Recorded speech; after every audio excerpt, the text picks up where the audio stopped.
टिंकू आणि जादूची बीज. एका छोट्याशा गावात टिंकू नावाचा मुलगा राहत होता.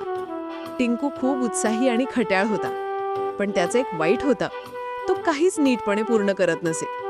शाळेचं होमवर्क अर्धवट, बागेतली झाडं अर्धवट लावलेली आणि कामं सगळी मध्येच सोडलेली. एक दिवस त्याच्या आजोबांनी त्याला एक छोटं पिशवी दिलं. त्या पिशवीत होती 3 चमकदार बीज. आजोबा म्हणाले, टिंकू, ही जादूची बीज आहेत.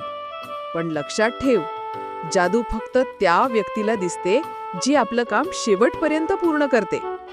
टिंकू खूप खुश झाला. तो म्हणाला, वा, मी उद्याच लावतो ही बीज. पहिला दिवस. सकाळी टिंकूने बीज लावली, पण 10 मिनिटांनी तो म्हणाला, अरे बापरे, हे तर काही उगवतच नाहीयेत.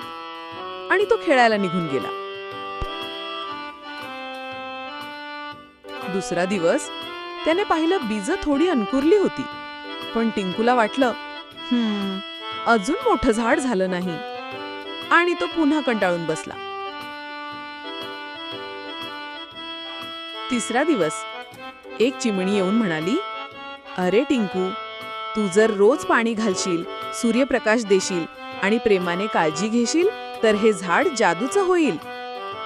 टिंकू थोडा विचारात पडला. त्या दिवसापासून त्याने रोज पाणी घातलं, माती सैल केली आणि झाडाशी बोलला.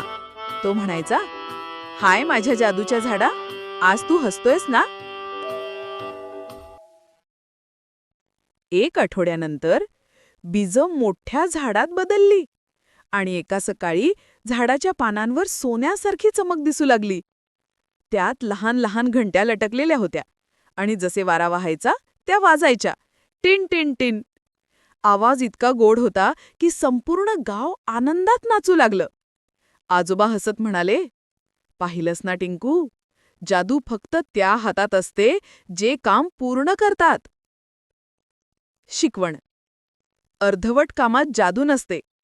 पूर्ण मनाने केलेल्या प्रयत्नातच चमत्कार लपलेला असतो.